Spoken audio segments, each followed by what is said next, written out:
Kalau defisit ini tentu ada kebijakan, ada konteksnya dalam defisit ini, konteksnya dengan PDB, konteksnya dengan yang lain-lain. Defisit ini itulah yang kita bergeraknya proses pembangunan itu agak lambat. Seperti Indonesia mau mengejar ketinggalan, terutama mengisi transportasi antar daerah.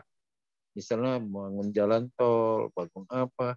Nggak ada uang, masa pinjam. Utang.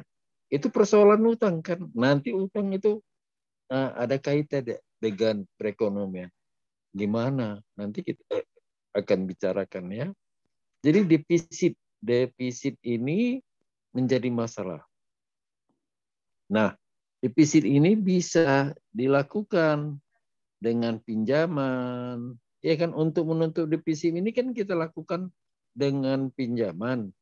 Tapi bisa juga defisit ini yang sekarang yang akan datang digenjot ekonomi. Ya, dengan cara seperti apa? Nanti ada kebijakan lagi. Ya, yang bagaimana meningkatkan ini gitu. Nah, dari sisi defisit ini juga harus ya ada kebijakan moneter. Nah, kebijakan moneter ini kadang-kadang semua kebijakan ini ada faktor juga lah eksternal dan internal. Internalnya itu seperti apa kita melakukan kebijakan internal. Yang mungkin internal ini kebijakan ini akan terpengaruh juga dengan kebijakan dunia, ya. Misalnya dalam hal ini kebijakan moneter. Bagaimana sebenarnya uang atau tingkat suku bunga kan kebijakan moneter itu melalui Bank Indonesia. Gimana untuk menstabilkan? Misalnya fungsinya kan untuk menjalankan bagaimana menstabilkan nilai rupiah misalnya. Ya kan? Kalau inflasi dan sebagainya itu yang ditugaskan kepada Bank Indonesia. Nah, di sana ada persoalan di moneter itu, persoalan money supply, bagaimana menyampaikannya. Tapi harus saya ingat, kita money supply di sini agak susah, tidak seperti kebijakan yang dilakukan Amerika dan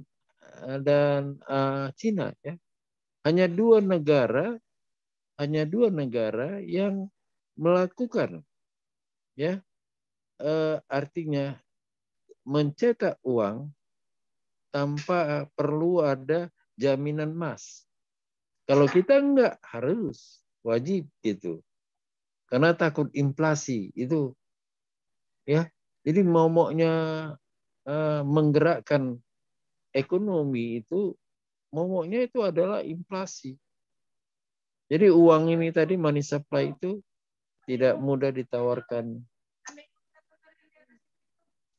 Ya kan, ini menjadi money supply.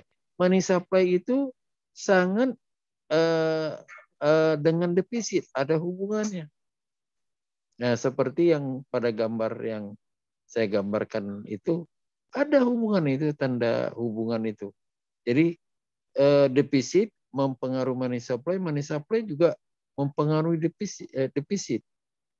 Ya, kalau Cina, kalau dia defisit dengan ada rencana gini-gini, dia cetak saja uangnya, ya kan? Amerika dia cetak aja uang, ya. Bukan ini, eh, eh, bukan ini, ya. Kalau yang di HP itu bukan ini, ada yang gambar hijau lagi di atas, yang bukan di atas lagi, semen ini.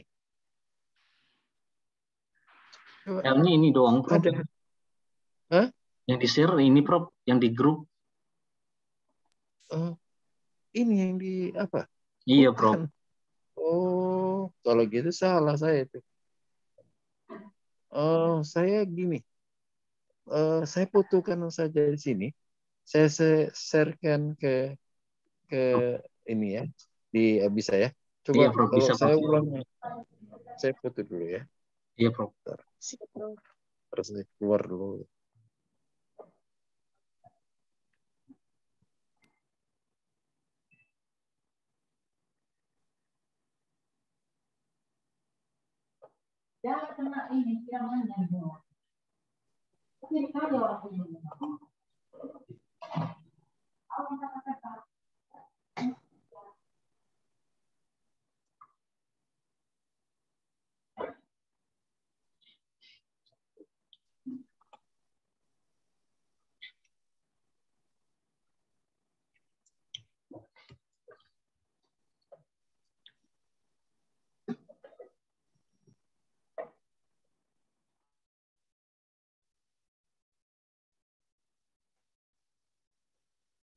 Coba lihat, saya sudah berikan foto.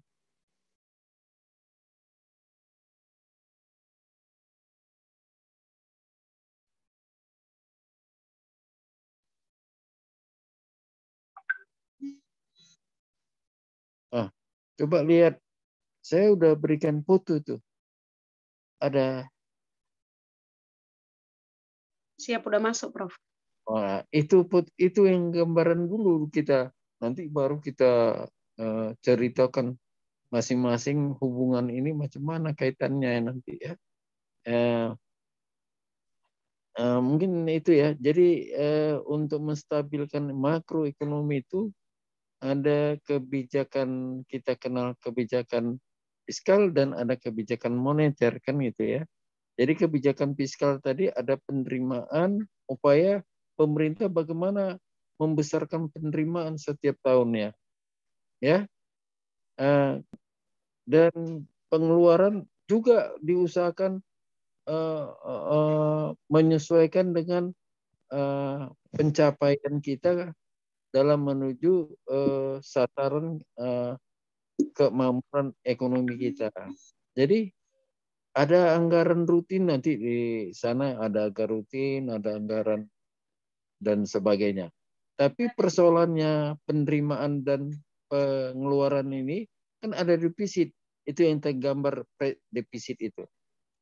Ya, jadi kita katakan defisit itu berkaitan dengan PDB kita, penerimaan kita ya. Arti penerimaan PDB ini ya, produk domestik bruto, ini ada klasifikasinya. Tapi di PDB ini kalau di daerah kabupaten atau provinsi itu PDRB yang selalu disebut. Jadi PDRB ini yang menentukan mengalokasikan expenditure pemerintah itu, pengeluaran pemerintah itu ya, bagaimana. Tetapi kadang-kadang rencana kita seperti tidak mampu dari pembiayaan penerimaan kita. Jadi ada pengeluaran perencanaan kita tidak mampu dibiayai oleh penerimaan kita. Itu terpaksa defisit. Defisit itu telah diatur kalau setiap kabupaten pemerintah bagaimana mengatur untuk mengisi defisit itu. Ya, biasanya kita melalui salah satu ya utang ada, kita katakan hibah dan sebagainya, ya itu kebijakan-kebijakan yang ditempuh. Mungkin karena kita defisit oleh suatu musibah, ya dan sebagainya, kadang-kadang ada datang hibah dan sebagainya, kasih pinjaman. Pinjaman ini macam-macam. Ada pinjaman berupa bentuk barang modal, ada pinjaman bentuk uang, ada bentuk teknologi ya, inovasi yang ditransfer dan sebagainya. Nah, itu yang kita bicarakan. Nah, nanti kebijakan ini kita akan coba defisit-defisit ini bagaimana kaitannya dengan satu perekonomian, ya. Nah, kemudian ada kebijakan moneter. Kebijakan moneter ya. Kebijakan moneter itu tadi yang kita sudah uraikan, ada money supply. Itu terutama menjaga bagaimana keseimbangan penawaran uang itu dengan kebutuhan. Karena money supply ini konsekuensinya ada dua. Kalau dia kaitan dengan terlalu banyak ditawarkan, ya, jumlah uang yang beredar, sedangkan yang dibutuh sedikit, ya, di bawahnya, maka terjadilah inflasi. Nah, seperti contohnya kalau Bank Indonesia nanti cetak uang gitu, ya, itu banyak. Nah, ada anggapan penggunaannya itu biasa aja, tidak melebihi. Berarti terjadi inflasi. Kita sebenarnya harus, ya, ke depan itu harus berpikirlah kita. Jangan takut dengan keadaan ini. Karena kalau ada uang, ada kreatif kita pasti membangun. Nah, kalau gitu kita tidak takut. Karena uang itu siap untuk melaksanakan kegiatan. Jadi tidak ada inflasi. Tidak, uang itu tidak diam saja. Nah, seperti negara-negara yang melakukan ini, dia tidak, ya cuma dua negara, Cina sama Amerika. Dia cetak saja. Dia investasi ke Indonesia, kemana-mana, bikin ini, bikin itu. Berarti uangnya yang tadi beredar. Dan satu sisi mendorong, mendriven kegiatan bisnis di negaranya. Terutama misalnya jalan tol yang dikerjakan oleh China di tempat kita misalnya, atau kereta api dan sebagainya.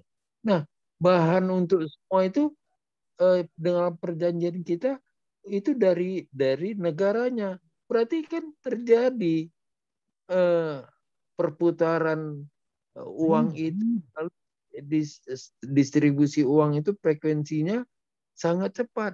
Itu yang memajukan ekonomi, nggak takut gitu. Nah, kita nggak berani kita, ya. Ya, yang jelas masih mempertahankan karena kita penuh, ya, namanya kita penuh utang, kebijakan banyak kita dibantu, jadi kita belum mandiri kita, ya. Nah, ini money supply itu kaitannya dengan inflasi. Tapi money supply ini kebijakan, hati-hati dengan suku bunga. Juga ada hubungannya. Nah, suku bunga ini kan biasa diterapkan oleh bank-bank. Bank-bank ini menjalankan fungsinya memberikan kredit, loan, pinjaman lah biasanya. Ya, itu umumnya pinjaman untuk bisnis. Jadi kalau kita money supply ini pada saat kita banyak uang, inflasi, berarti kan suku bunga yang ada itu terlalu kecil. Ngapain? Logikanya begini. Kalau suku bunga hanya sekian persen, sedangkan kita nanam investasi satu proyek, itu lebih dari itu, ngapain uang di bank? Nah, maka ada kebijakan pada uang beredar lebih banyak ini, dinaikkanlah suku bunga. Naik suku bunga. Itu biasanya dalam inflasi, suku bunga dinaikkan untuk itu. Tapi ada kebijakan lagi, kebijakan lain, yaitu mengeluarkan surat berharga pemerintah, menarik uang yang beredar itu, disuruh surat berharga. Itu kebijakan-kebijakan, ya. Nah, harus kita ingat nanti macam mana teori ini nanti kita kembangkan di dalam perhitungan-perhitungannya. Ya, kita perhitungan bagaimana menaikkan PDB-nya negara gitu. Berapa? Kalau misalnya kita lakukan investasi sekian, berapa multiplier efeknya? Itu nanti kita ke sana arahnya, ya. Tapi saya menjelaskan ini dulu. Nah, suku bunga itu ada kaitnya dengan nilai tukar. Ya. Nilai tukar ini kita pakai sebagai standarnya. Sebagai standar nilai tukar barang atau yang kita dagang itu harus kita pakai. Sebenarnya ini kan kalau kita lihat sejarahnya, nanti coba lihatlah sejarah nilai tukar itu kayak mana. Siapa yang sponsornya? Itu Amerika. Ya, dia mau bikin semua di bawah dia perekonomian. Jadi satu, ya. Nah, tapi Cina tidak mau. Sekarang ini ya Cina tidak dia pakai lagi nilai dolar. Tidak mau dia pakai. Dia pakai nilainya sendiri. Dia ingin juga menjadi negara yang maju juga, bersaing mereka. Nah, ini kita lihat nanti, boleh dilihat referensi sejarah nilai tukar itu bagaimana, ya. Jadi ada kaitannya. Nah, kalau suku bunga kita ini rendah, nilai tukar kita ini jadi sulit, kita terlalu rendah, ya. Dan kaitannya dengan nilai tukar kita. Jadi kita mendapatkan dolar itu bukan lebih mudah, lebih berat juga. Dolar akhirnya untuk memperoleh $1 itu tidak seperti yang sebelum naiknya inflasi. Justru kita akan mengorbankan lebih besar untuk mendapatkan $1. Nah, bagaimana kalau kaitannya pembayaran kita itu semua pakai dolar? Kan jadi akhirnya kita membeli dolar itu ya untuk kita bayarkan ke negara lain makin besar. Cobalah, akhirnya bagaimana perekonomian kita? Terpuruk kan? Kecuali ada dua. Kalau industri-industri yang bahan bakunya ya itu dari luar, bahan bakunya, kita akan mengalami inflasi lagi, kenaikan harga barang lagi. Itulah kita lihat dalam hal dolar untuk memperolehnya kita mendapatkan kenaikan. Tapi akan lebih beruntung kalau kita bahan bakunya dari dalam dan kita ekspor, kita olah umumnya ya bahan mentah yang kita tidak olah lagi. Sepertinya kalau dari Indonesia, misalnya kalau dari Irian Jaya, misalnya kepiting yang besar itu dilakukan ekspor, itu penerimaan justru lebih besar lagi. Ya, kalau dia harganya tetap, tapi kalau diuangkan Indonesia kan lebih besar lagi. Nah, itu misalnya bahan baku barang-barang mentah seperti itu yang kita ekspor, itu akan menguntungkan. Ya kelapa sawit, ikan dan sebagainya yang kita selalu itu ya di ikan ini kan ada tambak dan sebagainya. Itu akan menguntungkan pihak kita. Nah, itu dari sisi yang itu. Tapi kan kegiatan kita kan menuju industrialisasi kita. Cobalah kita lihat industrialisasi kita seperti apa. Apakah kita komponen bahan bakunya itu datang dari ini ya, dari pemerintah, dari luar negeri. Kalau dari luar negeri kita kacau dengan perubahan nilai tukar itu. Fluktuasi nilai tukar ini akan mempengaruhi. Makanya nanti nilai tukar ini ada nilai patokan.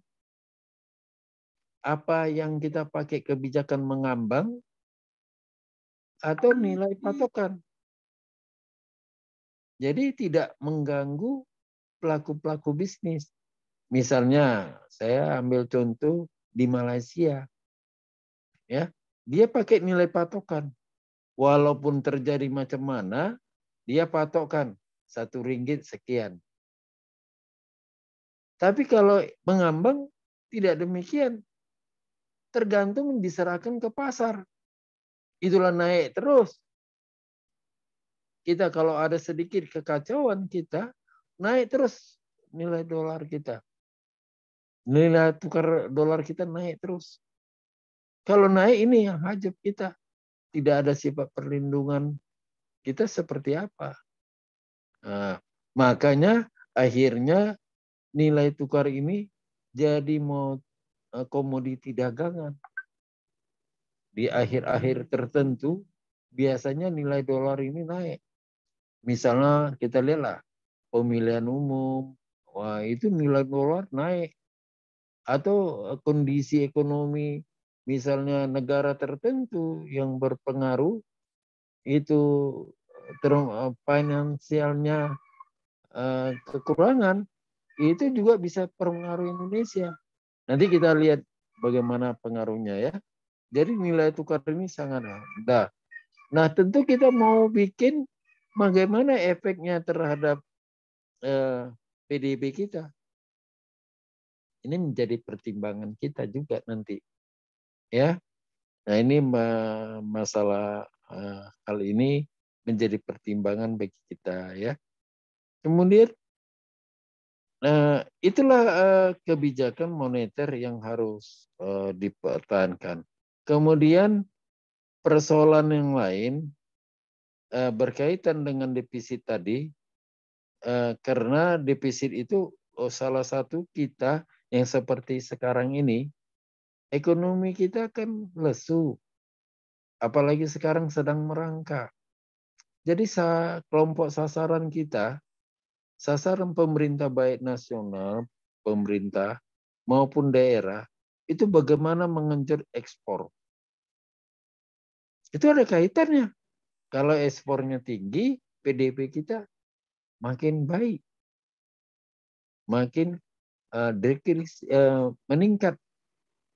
Ya, jadi ekspor ini juga akan menentukan, ya, ekspor ini juga akan menentukan inflasi. Ekspor ini juga akan menentukan money supply. Konteksnya, ekspor ini juga akan menentukan suku bunga. Ya, jadi kita katakan suatu stabilitas makroekonomi, banyak yang kita harus bicarakan. Substansi yang di mana hubungannya satu sama lainnya saling independensi.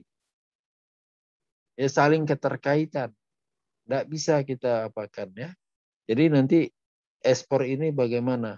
Nah, ekspor ini ada kaitannya dengan investasi. Nah, kalau investasi kita bicarakan, itu kaitan dengan suku bunga. Suku bunga berkaitan juga dengan money supply. Ya. Jadi ini investasi ini nanti akan kita coba lihat ya, yang seperti sudah dijelaskan oleh teman saya. Ya, saya hanya mengulang ini nanti untuk kita masuk nanti ke substansi tertentu yang kita bahas, yang belum dibahas oleh Bapak itu kita bahas nanti. Ya, jadi investasi ini sangat mendorong ya, mendorong ke depan kegiatan bisnis. Ya, kegiatan bisnis ini investasi sangat mendorong kegiatan itu.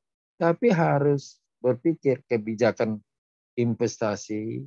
Kadang-kadang kita lakukan investasi pihak luar untuk mengeksplorasi bumi kita. Kita kasih kesempatan. Ini tidak mendidik, kurang mendidik kemampuan kita. Contohnya yang sekarang ini sudah beredar investasi ke tambang, kemana-mana. Kita hanya lihat aja, kita hanya mendapat keuntungan share-nya. Nanti kalau sudah ada keuntungan penjualan, kita dapat 3 atau 4% dari situ. Dan itu yang sifat kayak gini, itu sebenarnya pressure untuk kita, kerugian kita. Masa kita saja sudah bisa bikin pesawat, tapi kita masa investasi yang kayak gini kita ketakutan karena kebijakan pemerintah, siapa yang menjadi pimpinan itu ingin bahwa masa kepimpinan itulah adanya kegiatan ini. Sekarang mengejar itu nama pencitraan, tapi dia tidak memikirkan rakyatnya ke depan. Ini ya seperti kasus yang udah ada di Irin Pripet itu. Di Irian Jaya gimana itu? Kok nggak mamur? Kita nggak tahu. Bahkan untuk pengolahan barang jadinya aja nggak berada di sana. Baru-baru ini aja tahun 2019 atau 2020 ya. Baru aja ada pengolahannya di Surabaya. Itu pun di Surabaya, bukan di negara di daerah itu. Jadi weli-welitnya itu negara lain atau daerah lain. Seharusnya kalau misalnya ada tambang tadi kita investasi, oh seharusnya rakyat Indonesia di situ yang ada daerah itu menjadi makmur.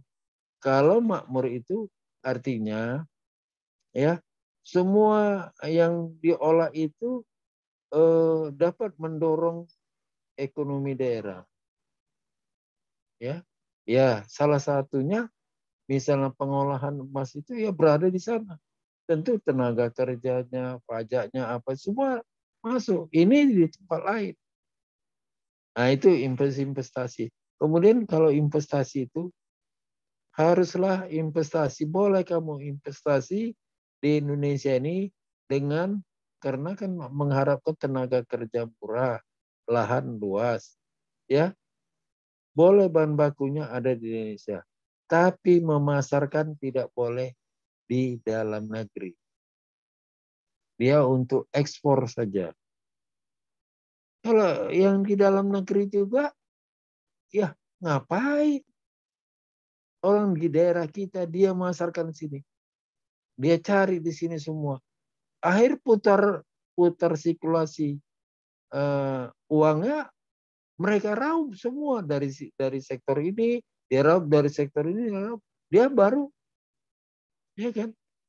Nah, itu kaitannya investasi. Kayak investasi ini ada kaitannya dengan pajak, fiskal juga. Gimana investasi? Kadang-kadang kita kan kaitannya dengan kebijakan fiskal, kita minta kemudahan, dikasihlah kemudahan, dan sebagainya, pajaknya sekian lah, dan sebagainya. Ya, ini kadang-kadang menjadi pertimbangan. Jadi investasi ini ada kaitannya dengan kebijakan fiskal dalam waktu penerimaan. Ya, nah begitu juga di dalam semua kegiatan yang ada, di dalam semua kegiatan yang ada tadi, apakah menjalankan kebijakan money supply, suku bunga, nilai tukar, semua suatu pelaku bisnis itu kaitannya dengan unemployment.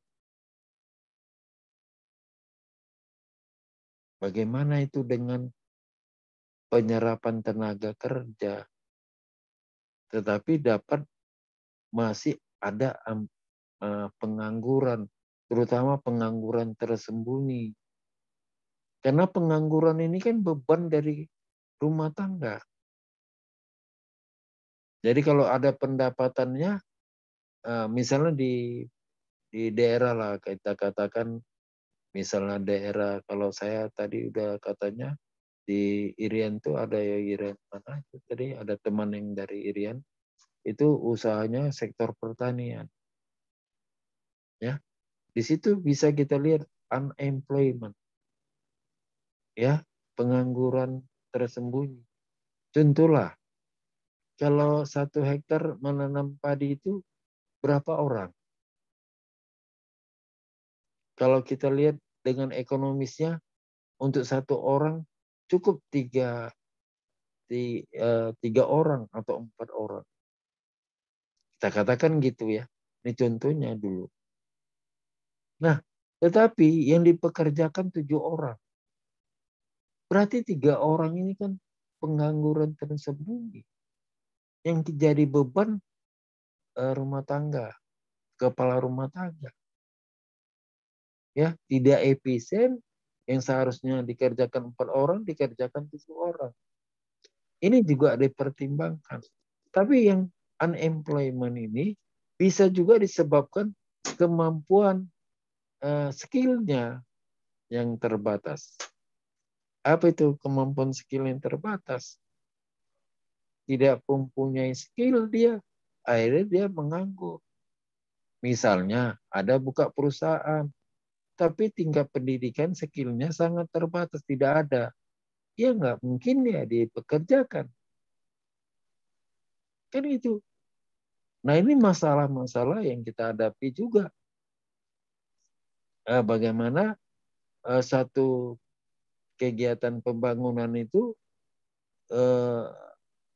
industri ya, pembangunan industri harus dampingan dengan penyerapan tenaga kerja. Nah, makanya diorientasikan Izin, Prof. kebijakan. Biasanya kalau di AMDAL itu ya analisa dampak lingkungan kalau ada industri kan kita kaji. Tapi AMDAL ini sekarang nggak tahu saya ya apakah keputusan. Jadi seperti ini nggak bisa kita jalani. Ya. Izin, Prof. Prof, kalau kita keluar lagi nanti masuk lagi ya, Prof. Ini karena yang tidak berbayar kita 45 menit, Prof. 1 menit Ya lagi, udah, Prof. kalau gini, kalau udah selesai yang ini udah nggak apa-apa. Nanti kita bikinnya. Saya preambul saja ini. Tapi dengan ini yang ada bagan ini cobalah berpikir ya. Nanti kita ambil satu topik-topik kita selesai aja. Karena saya juga ada janji ya. Oke. Seperti itulah. Jadi kita juga harus memikirkan ini. Kalau kita cerita ekonomi nasional, ya makroekonomi, itu banyak yang kita kaji. Beda dengan mikro ya. Jadi inilah. Ya, jadi sekarang saya sudah ini mulailah bisa merujuk dicari situ. Harus kita pahami semua item yang ada di sini. Kebijakan fiskal itu seperti apa? PDBR itu seperti apa? Apa sebabnya, apanya? Mulai awak harus menyelusuri buku-buku ya, supaya nanti gampang ya. Kemudian pengeluaran expenditure, metode anggaran kita macam mana, anggaran kalau defisit kayak mana, bagaimana, itu mulai awak coba cari ya. Kemudian mengenai harga money supply dan sebagainya, suku bunga, nilai tukar, inflasi dan sebagainya juga itu menjadi pertimbangan. Investasi, kebijakan investasi kayak mana ya. Nanti kan akhirnya semua ini kan diukur dengan pertumbuhan ekonomi. Nah, macam mana pertumbuhan ekonomi yang ideal? Ya,